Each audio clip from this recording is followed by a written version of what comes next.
नमस्कार मित्रमैत्रिणींनो, श्री स्वामी समर्थ. जय जय स्वामी समर्थ. आपल्या सर्वांचा आजचा दिवस खूप छान जावो आणि स्वामी तुमच्या सर्व चांगल्या इच्छा पूर्ण करो ही स्वामींच्या चरणी प्रार्थना करते आणि आजच्या या व्हिडिओला सुरुवात करते. मैत्रिणींनो, चंपाषष्ठी, या चंपाषष्ठीच्या निमित्तानं आपण मल्हारी सप्तशती या ग्रंथाचं पारायण करत असतो. बघा, महाराष्ट्रामध्ये खंडोबा हे अनेक लोकांचं कुलदैवत आहे. जेजुरी, निमगाव, पाली, नळदुर्ग ही खंडोबाची स्थानं आहेत. आपल्या सर्वांचं कुलदैवत श्री खंडोबा महाराज आहेत. या नवरात्रातही आपण देवी नवरात्र प्रमाणे घटस्थापना करायची असते. तर ती कशी करायची, पूजा मांडणी कशी करायची, ग्रंथाचं पारायण कसं करायचं, किती पाठ करायचे, ही सर्व माहिती आज आपण या व्हिडिओमध्ये पाहणार आहोत. तसंच त्याचबरोबर आपण या संदर्भात छोटीशी कथा आहे ती सुद्धा या ठिकाणी पाहणार आहोत. तर ती कथा कोणती आहे बघा. पुरातन काळी मनी आणि मल्ल नावाचे दोन दैत्य होते. त्यांनी सज्जनांचा छळ करायला सुरुवात केली होती. त्यावेळी भगवान शंकरांनी मार्तंड भैरवाचा अवतार घेतला होता आणि मनीचल पर्वतावर मोठं युद्ध केलं. या युद्धामध्ये मनी दैत्य शरण आला आणि मल्ल दैत्य ठार झाला होता. मल्ल दैत्यावर भगवान शंकराच्या या अवताराला मल्हारी असं नाव मिळालं. मार्गशीर्ष प्रतिपदा ते षष्ठी असे 6 दिवसांचे युद्ध झाल्यामुळे ते 6 दिवस खंडोबाचे नवरात्र असते. 5 दिवस उपवास करून तो 6व्या दिवशी सोडतात. या 6 दिवसात देवासमोर माळा बांधतात. खंडोबाला झेंडूची फुलं प्रिय असल्यानं ती वाहतात. 6 दिवस सतत नंदादीप तेवत ठेवतात. मल्हारी सप्तशती या ग्रंथाचं पारायण करतात. तर मैत्रिणींनो, येत्या 2 डिसेंबर 2024 या दिवशी आहे चंपाषष्ठी. तर त्या दिवसापासून तुम्हाला या ग्रंथाचं पारायण करायला सुरुवात करायची आहे. ते 6व्या दिवसापर्यंत तुम्हाला पारायण करायचं आहे आणि 6व्या दिवशी या पारायणाचं उद्यापन करायचं आहे. तर आता हे पारायण कोण करू शकतं, तर घरातील कोणतीही व्यक्ती हे पारायण करू शकतं. यासाठी कोणतंही बंधन नाही. स्त्रियाही करू शकतात आणि पुरुषही करू शकतात. आता पारायण करण्यासाठी सर्वप्रथम आपल्याला काय करायचं आहे बघा. ज्या ठिकाणी आपण घटस्थापना करणार आहोत, सर्वप्रथम आपलं घर पूर्ण स्वच्छ करून घ्यायचं. ज्या ठिकाणी आपण घटस्थापना करणार आहोत तिथली फरशी पुसून घ्यायची. त्या जागेवरती आपण रांगोळी काढायची. एक पाट किंवा चौरंग ठेवायचा. त्यावरती पिवळं वस्त्र अंतरायचं. चौरंगाच्या डाव्या बाजूला सर्वप्रथम अखंड दीप प्रज्वलित करून त्याची पूजा करून घ्यायची. त्याच्यानंतर एक वेळूची टोपली घ्यायची आणि त्या पाट अथवा चौरंग ठेवून टोपलीत आपल्या शेतातील किंवा पवित्र जागेची माती घ्यायची आणि याच्यामध्ये आपल्याला गहू मिसळून भरायचे असतात. तर त्यावर स्वच्छ धुतलेला मातीचा घट पिवळ्या लोकरीचे 6 वेढे घेऊन ठेवावा. आणि त्याच्यानंतर काय करायचं आहे बघा. त्याच्यानंतर त्या घटामध्ये तुम्हाला दुर्वा, पाणी, सर्वप्रथम पाणी घालायचं. त्यामध्ये दुर्वा टाकायच्या, सुपारी, पैसा, गंध, अक्षदा या सर्व वस्तू टाकायच्या आणि विड्याची 5 पानं आणि आंब्याचा ढाळा या घटाला आपण लावायचा आहे. घटाच्या चारीही दिशेला पूर्वेकडून उत्तरते असं हळदीचं गंध आपण लावायचं आहे. घटावर एका तांब्याच्या अथवा स्टीलच्या ताटलीमध्ये तांदूळ भरून त्यावर हळदीचं अष्टदल काढून ठेवावं आणि नंतर आपण पूजेला सुरुवात करायची आहे. सर्वप्रथम आपल्या घटस्थापना विधी करत असताना सर्वप्रथम स्वामी स्तवन आणि 1 माळ श्री स्वामी समर्थ या मंत्राचा जप करायचा.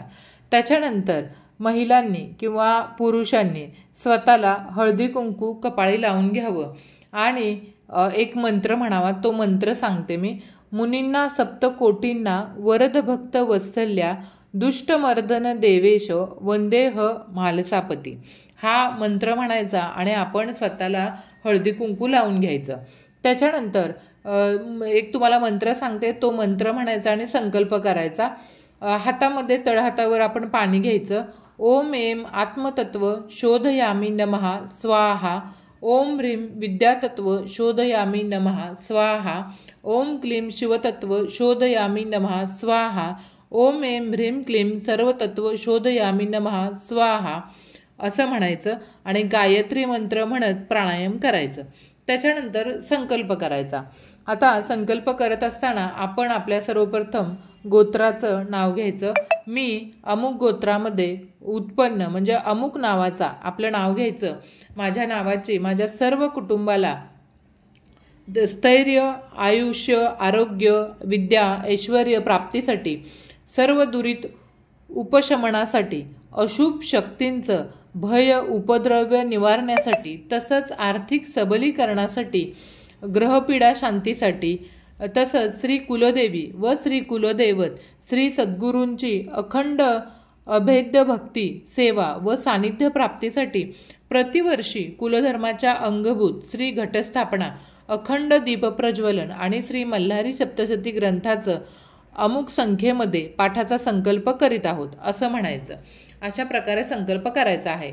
आणि त्याच्यानंतर श्री गणपती अथर्वशीर्ष एक वेळा पठण करावं. त्याच्यानंतर ओम श्री गंगा म्हाळसासहित मनी मल्हारे नमहा या मंत्राचा जप करायचा आणि पुढील कृती करायची. जसं की आपण पूजा मांडणी करतो तेव्हा पूजा मांडणी करत असताना आपण हा मंत्र म्हणायचा आहे. ओम श्री गंगा म्हाळसासहित मनी मल्हारे नमहा हा मंत्र म्हणत आपण सर्व पूजा मांडणी करून घ्यावी. ही पूजा मांडणी झाल्यानंतर आपल्या घरी जो काही टाक आहे आपल्या खंडोबाचा, त्या खंडोबाच्या टाकावरती एक वेळा श्रीसुक्त, एक वेळा रुद्र अथवा शिवमहिम्न म्हणून अभिषेक करून घ्यावा. त्याच्यानंतर घटावरती विड्याची 2 पानं पूर्वेकडे देठ करून ठेवावी आणि त्यावर खंडोबाचा टाक झोपवून ठेवावा. उभा ठेवायचा नाही, झोपवून ठेवायचा. टाकाची पंचोपचार पूजा करून घ्यायची. आता पंचोपचार पूजा करताना कोणता मंत्र म्हणावा बघा. पहिल्यांदा ओम श्री मार्तंड भैरवनाथाय नमहा विलेपनार्थे चंदनम समर्पयामी असं म्हणून गंध लावावा. अलंकाराते अक्षताम समर्पयामी असं म्हणावं आणि अक्षता व्हाव्यात. त्याच्यानंतर हरिद्रा कुंकुम सौभाग्य द्राविणी समर्पयामी असं म्हणून हळद कुंकू व्हावं. ओम श्री मार्तंड भैरवाय नमहा असं म्हणायचं आणि फुले व्हायची. ओम श्री मार्तंड भैरवाय नमहा धूपम आग्रपयामी असं म्हणून धूप ओवाळावा. त्याच्यानंतर ओम श्री मार्तंड भैरवनाथाय नमः दीपम दर्शयामी दीप ओवाळावा. ओम श्री मार्तंड भैरवनाथाय नमः पंचामृताम नैवेद्यम समर्पयामी असं म्हणून पंचामृत वाटीत एकत्र करून त्याचा नैवेद्य दाखवावा. त्याचबरोबर पहिल्या दिवशी विड्याच्या पानांची माळ आपल्याला घटाला बांधायची आहे. रोज घटावरील टाकाची लांबूनच पंचोपचार पूजा करायची, हळद व्हायची आणि घटाला दररोज पिवळ्या फुलांची माळ व्हायची आणि आरती करायची दररोज. 6 दिवस सर्व कुटुंबियांनी मिळून 14 किंवा 28 पाठ श्री मल्हारी सप्तशती या ग्रंथाचं वाचन करावं. चंपाषष्टीच्या दिवशी शंख किंवा घंटाध्वनीत घटावरील खंडोबाचा टाक उचलून प्रतिपदेप्रमाणे आपण अभिषेक आणि पूजन करावं आणि परंपरेनुसार कुलाचार व कुलधर्म पूर्ण करून तळी भरून महानैवेद्य, त्यात महानैवेद्यामध्ये बघा बाजरीची भाकरी, नव्या वांग्याचं भरीत, पातीचा नवा कांदा घ्यायचा, पातीचा नवीन लसूण घालायचा आणि मुख्य नैवेद्य करायचा आणि पुरणपोळीसुद्धा करायची. अशा प्रकारे महानैवेद्य करावा. आणि कुळधर्माचा वेळी नैवेद्य दाखवण्यापूर्वी तळी भरतात बघा. ताम्हणामध्ये तांदळाचं अष्टदल काढून त्यामध्ये भंडारा म्हणजेच हळद भरायची आणि मध्यभागी तांब्यामध्ये पैसा, सुपारी, नागवेलीची पानं आणि नारळ ठेवावा आणि याची कलशासह पूजा करावी. 5 मुलांनी हात लावून ताम्हण वर उचलून त्यावर 3 वेळा कपाळ टेकवावं व येळकोट येळकोट जय मल्हार, येळकोट मल्हार सदानंदाचा येळकोट असं म्हणत जय जयकार असो असं म्हणत आपण जय जयकार करायचा आणि उचलायचा आहे. असं म्हणताना हातामध्ये दिवटी बुदली असते बघा. तुमचा विवाहापूर्वीचा कुलधर्म असेल तर भाऊबंधांनीही त्यांच्या दिवट्या स्वतः आणायच्या असतात. त्याच्यानंतर तुम्हाला जय जयकार करत जेजुरीच्या दिशेने दिवट्या घेऊन थोडं जायचं असतं, किमान 5 पावलं चालायची आणि त्याच्यानंतर त्या दिशेला खोबरे आणि भंडारा उधळायचा आणि जय जयकार करून घरी यायचं. नंतर नैवेद्य पुरणाच्या 14 दिव्यांनी आरती करायची आणि जमल्यास धनगर जोडप्यास जेवू घालावं. षष्टीच्या दिवशी घटाची माती आणि टोपली प्रवाहित विसर्जित करावी. जमलेली हळद पुरुषांनी नित्य कपाळास लावण्यास ठेवावी. अशा प्रकारे मल्हारी सप्तशती ग्रंथाचं आपण 6 दिवस पारायण करायचं आहे.